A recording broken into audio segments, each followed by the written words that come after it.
नमस्कार दोस्तों, आप सभी लोगों का हार्दिक स्वागत, अभिनंदन और आभार। आज हम बात करने जा रहे हैं शनि केतु युति के बारे में। शनि केतु युति एक्चुअल में है क्या, किस तरीके की एनर्जी बना रही है शनि केतु की युति, ये शनि केतु की युति इंसान से क्या चाहती है, क्या शनि केतु की युति अगर कुंडली में है तो ये हर समय कठोर परिणाम ही देंगी, क्या इसके अच्छे परिणाम नहीं है। आइए इस शनि केतु की युति को हम ठीक से समझने की कोशिश करते हैं। ये किस तरीके की एनर्जी फॉर्म कर रहे हैं, किस तरीके की एनर्जी का या किस तरीके की ऊर्जा का निर्माण हो रहा है, और ये ऊर्जा, ये एनर्जी, ये इंसान के लिए क्या मैसेज देना चाह रही है, इंसान से क्या चाह रही है, कौन से डायरेक्शन में उसको अग्रसर करने की कोशिश कर रही है, हम इसको डिटेल में समझने की कोशिश करते हैं। ये भी समझेंगे, इसके कुछ विभिन्न पहलू भी समझेंगे शनि केतु की युति के बारे में। इसको जानने के पहले हमको शनि और केतु को ठीक से समझना पड़ेगा। शनि की अगर बात की जाए तो देखिए, ये एक ओल्ड प्लैनेट है, ये एक वृद्ध प्लैनेट है। इसके पास एक्सपीरियंस है, इसने दुनियादारी देख ली है, इसने दुनिया को समझ लिया है, इसको किसी चीज में आसक्ति नहीं बची है, इसको किसी चीज से अटैचमेंट नहीं है, ये माया मोह से दूर उठ चुका है। यह है शनि ग्रह। वैराग्य का कारक शनि है। माया मोह से, उसको माया मोह में कोई इंटरेस्ट नहीं है शनि को, क्योंकि उसने दुनिया को देख लिया है, समझ लिया है और ये पा लिया है कि इस दुनिया में कुछ न रखा नहीं है। तो ये जो क्वालिटीज हैं या ये जो कैरेक्टरिस्टिक्स है, ये शनि ग्रह की है। केतु ग्रह की भी अगर बात की जाए तो केतु ग्रह एक आध्यात्मिक ग्रह है और उसका एक ही पर्पस है कि इंसान को अध्यात्म की तरफ ले जाना, उसको परम ज्ञान से उसको उस परम ज्ञान का बोध कराना और ये समझाना कि भाई जो एक सुख है जीवन में, वो सिर्फ एक अध्यात्म का सुख है, आत्मबोध का सुख है। आत्मा को समझ, आत्मबोध कराना, आत्मा को समझ। शरीर नश्वर है बट आत्मा अमर है। तो ये जो दोनों ग्रहों को अगर देखा जाए, दोनों की कैरेक्टरिस्टिक्स मिलाई जाए, तो दोनों ग्रह इंसान से ये चाहते हैं कि जिस जीवन में, जिस जगह आपने जन्म लिया है, जिस धरती पे आपने जन्म लिया है, उसमें आप जिस चीज़ों में उलझे पड़े हो, रात दिन एक कर रहे हो, कि हर चीज़ पाने के पीछे पड़े हुए हो और आप जो एक्चुअल चीज़ आपको जीवन में पाना चाहिए उसकी तरफ आपका ध्यान ही नहीं है। ये दोनों ग्रहों का मैसेज है।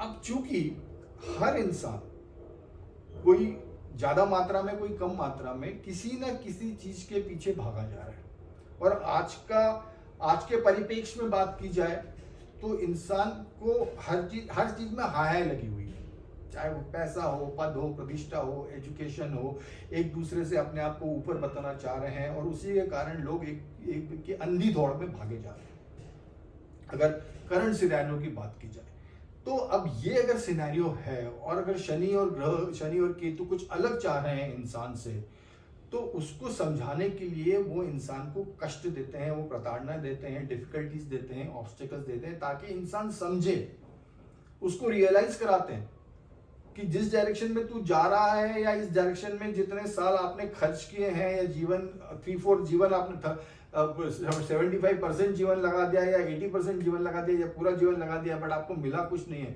कम से कम अब तो समझो कि जीवन क्या है और एक्चुअल जीवन क्या है और आपका जन्म किस लिए हुआ है। ये शनि ग्रह केतु है। तो उसको रियलाइज कराने के लिए उनको कष्ट देना पड़ता है, उनको कठोर, दोनों ग्रहों को कठोर बनना पड़ता है। इसीलिए इस युति को एक कठोर युति कहा गया है।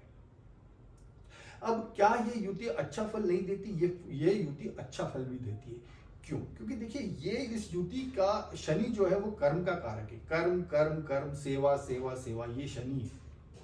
और केतु की एनर्जी, केतु एक एक्सट्रीम प्लैनेट है जो हर समय एक्सट्रीम पे ऑपरेट करता है, बीच का कोई रास्ता नहीं है केतु के पास। अगर वो भक्ति कराएगा तो एकदम परम भक्ति, मीरा जैसी भक्ति, ये केतु है। सो ये दोनों जो प्लैनेट्स हैं, इस प्लैनेट्स को सबसे पहले हमने एक कर्म योग भी कहा गया है। कर्म योग, ये जो योग है वो कर्म योग है। कर्म योग का मतलब है कि कर्म कर रहे हैं, लगे हैं, दिन रात लगे हैं, 16 से 18 घंटे दिन में काम कर रहे हैं। काम कब कर रहे हैं? विदाउट कोई अपेक्षा नहीं है किसी रिजल्ट्स की, उसके बाद काम कर रहे हैं। ये है कर्म योग। योग भी है और कर्म भी है। सो इतनी मेहनत कर रहे हैं कि बट उसका रिजल्ट्स की कोई आशा नहीं है, लोग समाज सेवा के लिए, लोक कल्याण के लिए लगे हुए हैं, ये एक कर्म योग है। तो इस युति के अगर पहलुओं की बात की जाए तो उसमें एक पहलू ये है कि ये कर्म योग भी कहलाता है। इस युति के जातकों में ये देखा गया है कि इनको शो ऑफ बिल्कुल पसंद नहीं है, इनको आडंबर बिल्कुल पसंद नहीं है, इनको दिखावा बिल्कुल पसंद नहीं है, ये इन सब चीजों से बिल्कुल दूर रहते हैं, अपने आप में रहते हैं, एकांतवास इसको प्रिय है, आइसोलेशन इनको प्रिय है, मनन करते रहते हैं, चिंतन करते रहते हैं, इनकी दुनिया ही अलग रहती है। ये कुछ तो भी तीसरे ही प्लेटफॉर्म पे या तीसरे ही वर्ल्ड के बारे में सोचते रहते हैं। स्पिरिचुअली ये बंदे लोग बहुत स्ट्रांग रहते हैं, अध्यात्म के प्रति झुकाव, मोक्ष के बारे में सोचना, चिंतन, भक्ति, इनके जो थॉट प्रोसेस रहते हैं वो इस तरीके के बहुत रहते हैं। और ये थोड़े से इंट्रोवर्ट टाइप के रहते हैं, एक्सट्रोवर्ट टाइप के नहीं रहते हैं कि अंदर ही अंदर कुछ चीजें इनके चलती रहती है, कुछ रहस्यमय चीजें चलती रहती है, जिसकी चीजों के बारे में ये सोचते हैं वो भी कॉमन चीजें नहीं रहती है, वो एक अलग दुनिया की, कुछ अलग ही दुनिया में रहते हैं, अलग वर्ल्ड में रहते हैं, अलग चीजें सोचते हैं नॉर्मल।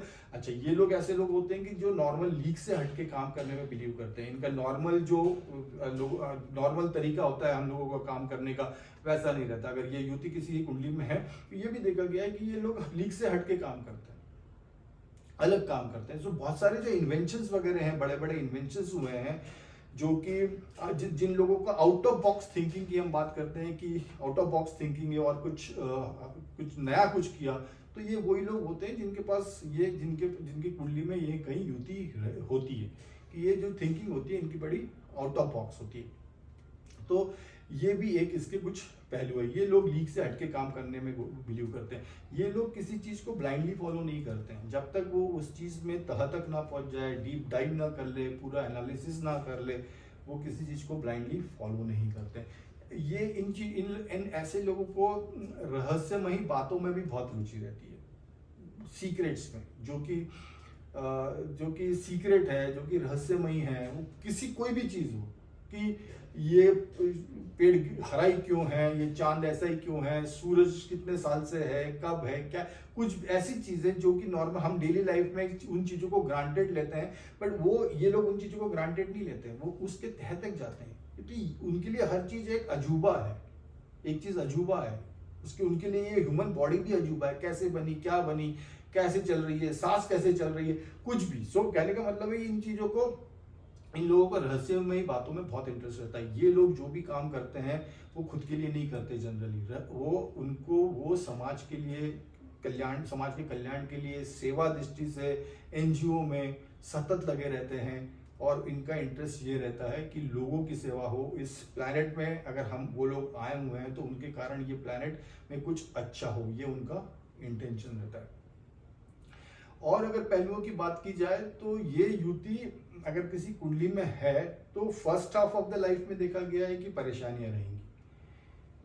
परेशानियां first half of the life में रहेंगी, मतलब एट द एज ऑफ 40-42 रहेगी। उसके बाद ये युति एक्चुअली ये मैच्योरिटी के लेवल पे पहुंचती है, क्योंकि 36 साल के बाद शनि एक्टिव होना शुरू होते हैं, 48 के बाद केतु एक्टिवेट शुरू होते हैं। तो अगर एवरेज इसका टेन्योर माना जाए कि ये युति कब फलित होना शुरू होगी, तो वो 40-42 के आसपास होना, ये युति फलित होना शुरू होती है। ये युति की अगर बात की जाए तो ये लोग जो आयुर्वेदिक मेडिसिन हुए या होम्योपैथिक मेडिसिन हुए, उनमें भी इन लोगों को बहुत अच्छा ज्ञान रहता है। इन लोगों की जो इंट्यूशन पावर्स रहती है वो भी बहुत स्ट्रांग रहती है, बहुत ज़्यादा इंट्यूशन पावर स्ट्रांग रहती है। अगर इन लोगों के पहलुओं की, इस युति के और पहलुओं की बात की जाए तो ये भी देखा गया है कि इस युति के लोग भले ही कितनी परेशानी में हो, इन लोगों की लाइफ में परेशानियां ऐसा नहीं है कि छोटी मोटी परेशानियां आती है, बहुत विकट परिस्थिति आती है, विकट ऑब्स्टिकल्स आते हैं जिनको समझ में नहीं आता। बट इस युति की जो खास बात वो ये है कि जब भी ऐसी कोई परिस्थिति निर्माण होती है जो कि बहुत ही विकट हो और ऐसा लग रहा हो कि अब कोई बचने के चांसेस नहीं है, इन लोगों को डिवाइन हेल्प आ जाती है। ऊपर ईश्वरी शक्ति इनके साथ काम करना शुरू कर देती है और ईश्वरी शक्ति इनको बचा के ले जाती है। तो ये लोग अगर इस एंगल से देखा जाए तो बहुत ब्लेस्ड लोग हैं, बहुत ब्लेस्ड हैं कि इनके साथ ईश्वरीय शक्ति हर समय काम करती है। देखिए, अगर पूरे सीन की बात की, ये लोग ऑकल्ट साइंस में, पराविद्या में, तंत्र मंत्र साधना में भी देखे गए हैं। अगर इस पूरे युति की बात की जाए ना, तो ये युति ये युति ब्लेस्ड क्यों है, ये युति भाग्यशाली युति क्यों है? ये युति भाग्यशाली इसलिए, देखिए कष्ट तो है अपनी जगह पर, बट अब इन लोगों का जो प्लस पॉइंट है, अब ये नियति इनसे क्या करवाना चाह रही है, यूनिवर्स इनसे क्या करवाना चाह रहा है, यूनिवर्स या नियति इनसे ये करवाना चाह रही है कि अब आपका टाइम आ गया है कि आप मोक्ष की तरफ प्रस्थान करो। अब आपका टाइम आ गया है कि आप भक्ति की तरफ प्रस्थान करो, और अब आपको कुछ ही जन्मों में या जितना भी कार्मिक इवेंट्स आपके बचे हुए हैं, बट हाँ, अब ईश्वर चाहता है कि आपके आत्मा को मुक्ति मिले। तभी वो जो पेंडिंग कर्मास है वो सब एक साथ एक्यूमुलेट होके आपको कष्ट दे रहे हैं, आपके प्रॉब्लम्स क्रिएट कर रहे हैं। बट हाँ, हमको क्या लग रहा है, भौतिक अगर मटेरियलिस्टिक एंगल से देखा जाए, भौतिक एंगल से देखा जाए, तो वहां पे प्रॉब्लम है, मतलब लाइफ टफ रहेगी, जो चीज चाहोगे वो नहीं मिलेगी, जो चीज चाहोगे उसमें डिफिकल्टीज आएंगी, ऐसे मोमेंट्स भी आएंगे जिसमें कि आप पूरी तरह से डिप्रेस हो गए हो। बट अगर इसका पॉजिटिव एस्पेक्ट देखा जाए तो नियति क्या चाह रही है, नियति ये चाह रही है कि बस बहुत हो गया आपका जीवन, पूरा कार्मिक इफेक्ट्स आपको सामने हैं, उस तरीके से आपको उस तरीके से आपकी लाइफ में परेशानी है या कष्ट आ रहे हैं, बट हाँ, अब ये टाइम खत्म हो गया है और आप मोक्ष की तरफ प्रस्थान करोगे। अब आपके आत्मा को मुक्ति की तरफ द्वार खुलेंगे। ये एक्चुअली ये युति कहना चाह रही है, तभी शनि केतु की युति आ रही है। अदरवाइज शनि अपने आप में ही एक टफ प्लैनेट है, मतलब कार्मिक प्लैनेट है, केतु अपने आप में ही एक क्रूर प्लैनेट है। तो शनि और केतु अगर अलग अलग भी बैठे हैं तो भी उनका काम यही है कि इंसान को ग्राउंडेड रखें, एक जमीन के लेवल पे बात करें, हवा में बात नहीं करते हैं। शनि को गर्व पसंद नहीं है, शनि को हवा में उड़ना और बड़ी बड़ी बातें पसंद नहीं है। शनि चाहता है कि आप ग्राउंड लेवल पे रहो, शनि चाहता है कि आप अहंकार मत करो, किसी चीज को प्राउड मत करो। शनि चाहता है कि आप मैं की भावना, कि मैंने किया, मैं ऐसा हूं, मैं वैसा हूं, ये भावना छोड़ दो। शनि को ये चीजें बिल्कुल पसंद नहीं है।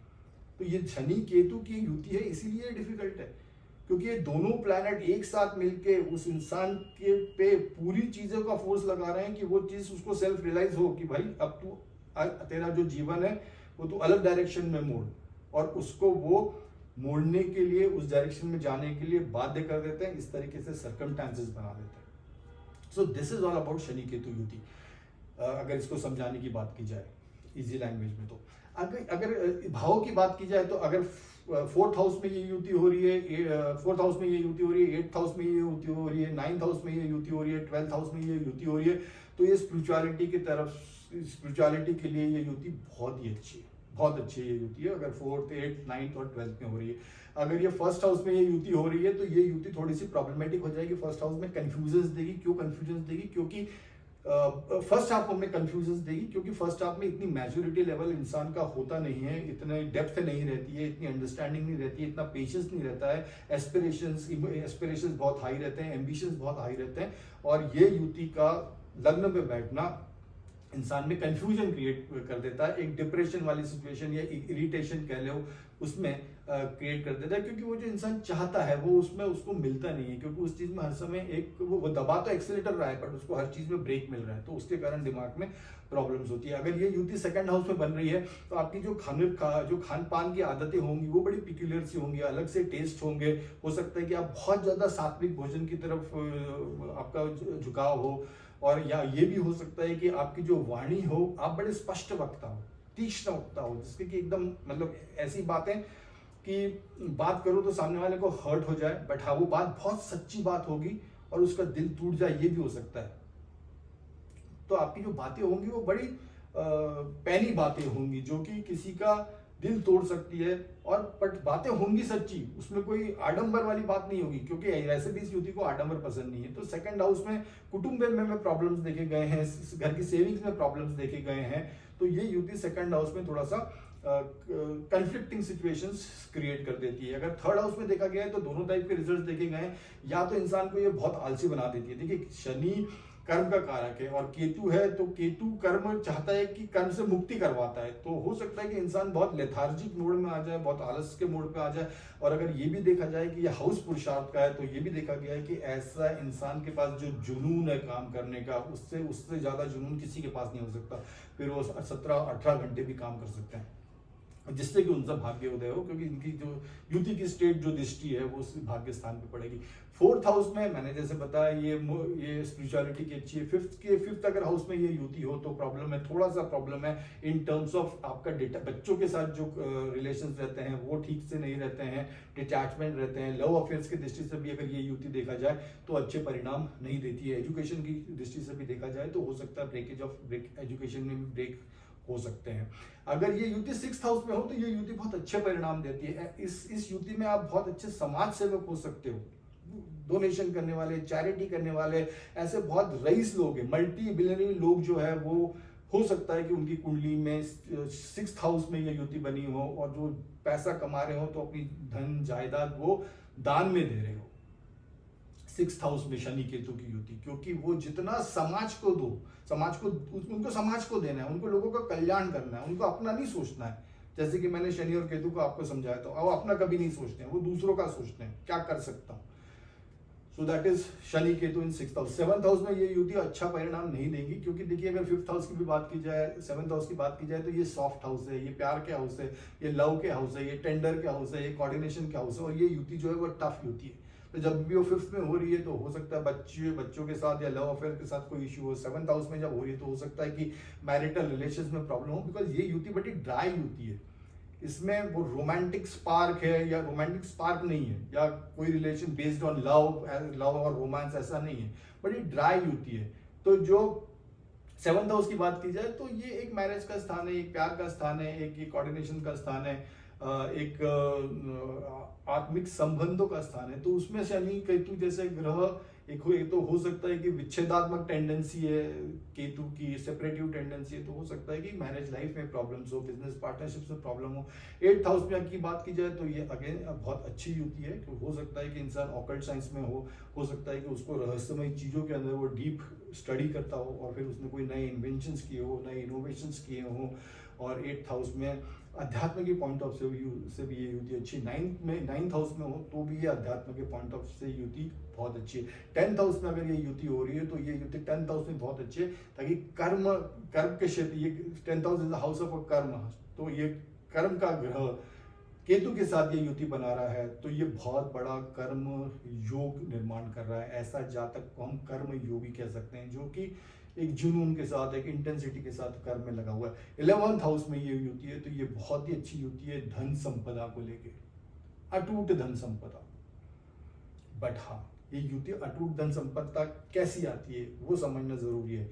ये लोग धन के पीछे भाग नहीं रहे हैं। ये शनि केतु वाले लोग वो लोग हैं जो धन के पीछे कभी भागते ही नहीं है, वो अपना कर्म करते रहते हैं। और अगर जिन लोगों के पास, जो लोग मल्टी बिलियनरी या उस लेवल के लोग हैं जिनके पास अटूट धन संपदा है, वो लोग हैं जिन्होंने धन की कभी चिंता नहीं की। उनको ये भी नहीं पता कि उनका डेली की अर्निंग्स कितनी हो रही है, बट करोड़ों में, उससे भी ज्यादा इनकी डेली की अर्निंग्स हो रही हैं। ये इनका जो एटीट्यूड रहता है कि बस समाज को दो, अपने को क्या मिल रहा है उसकी चिंता नहीं है। तो यूनिवर्स जो है, जो ब्रह्मांड जो है, जो डिवाइन इंटेलिजेंस जिसको आप कहते हो, वो क्या करता है, इन लोगों को ब्लेस करता है और ब्लेस करता है, क्योंकि ये उस कार्य में लगे हुए हैं। एक अलग टाइप के लोग रहते हैं जो समाज सेवा में लगे हुए हैं, लोग कल्याण के लिए लगे हुए हैं। तो ये यूनिवर्स उसको ब्लेस करता है, और ब्लेस करता है धन संपदा से, ताकि वो और इस डायरेक्शन में काम कर सके। सो इनका जो एटीट्यूड होता है वो लेट गो का एटीट्यूड होता है, वो किसी को पकड़ के नहीं रखते, बट उनको एक ही फेथ है कि कर्म करता रहूंगा, और रिजल्ट्स, जो कोई भी रिजल्ट्स मिले ना मिले उससे इनको प्रॉब्लम, वो चीज का इनको टेंशन नहीं है। तो बट यूनिवर्स इनको और ज्यादा देता है। So that is how this Shani Ketu युति works but in particularly in 11th house धन संपदा को लेके ये युति इस तरीके से काम करती है। शनि केतु की युति अगर 12th हाउस में है तो ये फिर आध्यात्मिक एक युति बन रही है 12th हाउस के लिए, क्योंकि शनि, क्योंकि 12th हाउस की बात की जाए तो ये भोग का भी स्थान है, ये योग का भी स्थान है, और केतु वहां पे कारक ग्रह है 12th हाउस के, तो ये स्पिरिचुअलिटी के लिए, आत्मबोध के लिए ये युति बहुत अच्छी है 12th हाउस में। तो इन हाउस ऐसे सभी हाउसेज में शनि और केतु की युति अलग अलग परिणाम देगी। अब शनि केतु की युति एक्चुअली चाहती क्या है? अगर शनि केतु की युति में प्रॉब्लम्स आ रही हैं या परिणाम गलत ठीक से नहीं आ रहे तो शनि हमको करना क्या चाहिए? देखिए, शनि केतु की युति के अगर धार्मिक रेमेडीज की बात की जाए तो दो चीजें, एक गणेश जी की जितनी ज्यादा उपासना हो सके वो करनी चाहिए, और शिव जी की जितनी ज्यादा उपासना हो सके वो करनी चाहिए। फिर वो आप गणेश जी या शिव जी का कोई भी मंत्र पढ़ो, डेली पढ़ो, एक तो वो रेमेडी है। दूसरी रेमेडी जो बिहेवियरल रेमेडी ये है कि ये शनि केतु ये चाहते हैं कि जिस भी भाव में ये युति हो रही है उस भाव के रिलेटेड वो ये चाह रहे हैं कि आप उस भाव को पकड़ के मत बैठो, उस भाव से माया मोह के जाल में मत फंसो। चाहे वो 5th हाउस में हो तो बच्चों के साथ इतना अटैचमेंट या बच्चों के साथ इतनी माया मोह, इतना पैम्पर करना उनको कि उसी में आपका दिमाग लगा हुआ है, तो ये मत करो। क्योंकि शनि केतु की जो एनर्जी बन रही है, जो एनर्जी क्रिएट हो रही है, वो ये बोल रही है कि छोड़ो उन सब चीजों को, लेट गो करो, जाने दो, पकड़ो मत। आना हो तो आई जाएगी, आना हो तो आई जाएगी, बट उसको माया मोह से उस भाव से रिलेटेड माया मोह से जकड़े मत रहो, उस चीज को थोड़ा सा छोड़ दो, ओवर पॉसेसिव मत हो उस चीज को लेके। ये शनि केतु की युति चाहती है, ओवरऑल भी चाहती है। शनि केतु की युति ओवरऑल भी यही मैसेज देती है, the message of letting go, free कर दो। बहुत ज्यादा अटैचमेंट मत रखो किसी चीज के, बिकॉज सूनर और लेटर एक ना एक दिन ये सब चीजें बिखरने ही वाली है। ऐसा कोई रिलेशन नहीं है, ऐसा कोई संबंध नहीं है, ऐसी कोई स्टेज नहीं है अगर आज अच्छा है तो कल कुछ उल्टा होगा, और आज उल्टा है तो कल बिल्कुल अच्छा हो जाएगा। तो हर चीज में इम्परमानेंस है, nothing is permanent. Particularly Shani Ketu युति इन पर्टिकुलर हाउस, उस भाव के रिलेटेड आपको बहुत ज्यादा अटैचमेंट या बहुत ज्यादा आसक्ति नहीं पालना है। आपको उस चीज को फ्री छोड़ देना है, आपको एक न्यूट्रल सा एटीट्यूड अपनाना है। तो this is all about Shani Ketu युति। डिफिकल्ट युति है सांसारिक पॉइंट ऑफ व्यू से, भौतिक पॉइंट ऑफ व्यू से, क्योंकि प्रॉब्लम से चीजों को मिलने में टफ है, ऑब्स्टिकल्स है। बट अच्छी बात क्या है? अच्छी बात यह है कि you are the blessed one, कि अब ये युति आपको आपके परम सत्य से ज्ञान करवा देगी, परम सत्य से अवगत करा देगी। आपके आत्मा की जो डायरेक्शन है, आपकी आत्मा का जो अब पाथ है इस जन्म से लेके, वो एक अलग डायरेक्शन में चले जाएगा, और आपको over a period of time आप मुक्ति की तरफ अग्रसर हो जाओगे। ठीक है, आज परेशानियां हैं, but now you are going towards mukti, liberation, and which is the ultimate goal हमारे जीवन का। सबका हमारे जीवन के सबका जो अल्टीमेट गोल है जीवन का, वो सबका यही है कि मुक्ति मिले, लिबरेशन मिले, सत्य से जुड़े, सत्य के साथ एक हो जाए, परमात्मा के साथ एक हो जाए। तो this is all about Shani Ketu युति, and that is why it is difficult है, बट साथ में दैविक शक्ति भी है, दैविक शक्ति की ब्लेसिंग्स भी है। तो according to me this yuti is not bad, this is on the contrary, this yuti is very good. You are blessed कि ये युति है, you are very near to liberation, you are very near to mukti. So this is all about shani ketu, what is shani, what is ketu, and how it works, and how energy किस तरीके की form कर रही है। So this is all about shani ketu yuti. Thank you so much, wish you all the best, bye and take care.